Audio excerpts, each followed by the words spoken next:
بسم اللہ الرحمن الرحیم۔ السلام علیکم friends, welcome to health tips with Aleem Tariq. Health tips with Aleem Tariq میں آپ سب دوستوں کو خوش آمدید کہتا ہوں۔ امید کرتا ہوں بالکل ٹھیک ٹھاک ہوں گے، مزے میں ہوں گے۔ نئے آسان اور انتہائی سستے ترین نسخہ جات سے آپ لوگ مستفید ہو رہے ہوں گے۔ فرینڈز، آج کی ویڈیو کو تعلق جو ہے اس کی ایک پہلی ویڈیو جو پہلا پارٹ جو ہے وہ بنا چکا ہوں مرغی کے متعلق۔ آج اس کا دوسرا نسخہ لے کے حاضر ہوا ہوں۔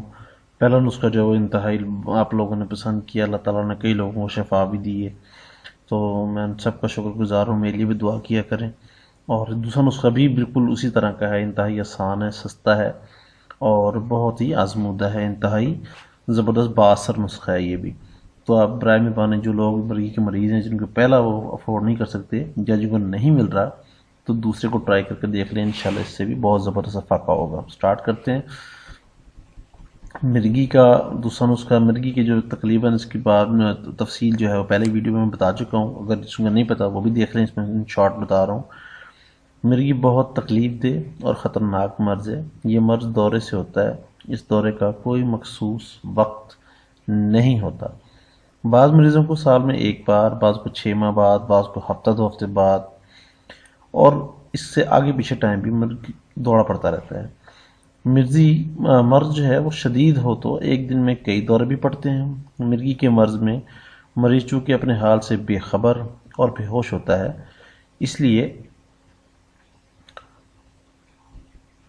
دورے کے وقت اس کی نگرانی ضرور کرنی چاہیے تاکہ مریض بے ہوش ہو کر گرنے لگے تو اسے سنبھالا جا سکے۔ مرغی کے مریض کو جلد سے جلد ہوش میں لانے اور دورہ روکنے کے لیے درج ذیل دوائیں بے حد مؤثر ہیں۔ ان دواؤں کے مسلسل استعمال سے مرض بتدریج کم ہوتے ہوتے بالکل ختم ہو جاتا ہے۔ آج انہی دواؤں میں سے ایک نسخہ نمبر 2 لے کے حاضر ہوا ہوں۔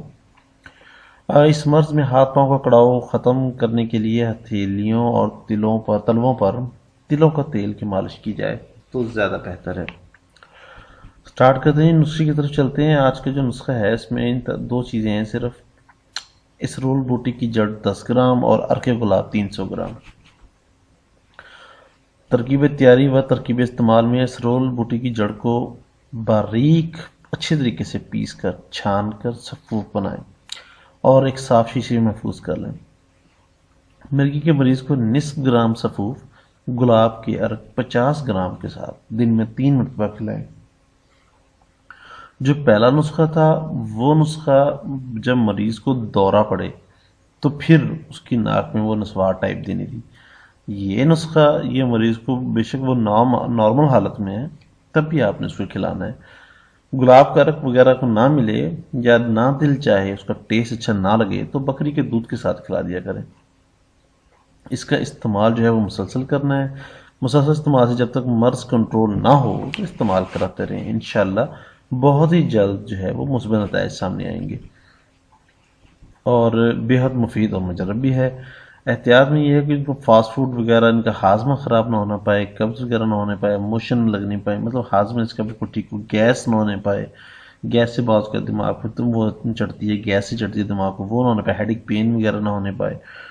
تو ان چیزوں کا آپ نے خاص طور پر خیال رکھنا ہے۔ دوا مسلسل استعمال کریں، انشاءاللہ بہت ہی جلد جو ہے یہ نسخہ جو ہے اثر دکھائے گا۔ اور برائے مہربانی جب نسخہ شروع کریں درمیان میں وقفہ مت کریں کہ آج کھلا دیا کل نہ کھلائے، پرسوں کھلا دیا اس سے اگلے دن نہ کھلائے، اس طرح نہیں کرنا، مسلسل بنا کسی ناغے کے اس کو کھلائیں۔ اور آخر میں کسی بھی قسم کے مسئلہ پریشانی کی صورت میں آپ ہم سے رابطہ کر سکتے ہیں، رابطہ نمبر دیا جا چکا ہے۔ برائے مہربانی کوشش کیجیے رات 9 سے 10 بجے تک کال کریں اور تاکہ آپ کی بہترین رہنمائی کی جا سکے۔ اور آخر میں ویڈیو کو لائک کرنا، شیئر کرنا مت بھولیے گا اور چینل کو سبسکرائب کرنا مت بھولیے گا۔ بہت شکریہ، امید کرتا ہوں آپ کو ویڈیو پسند آئی ہوگی۔ نیکسٹ ویڈیو تک کے لیے اللہ حافظ۔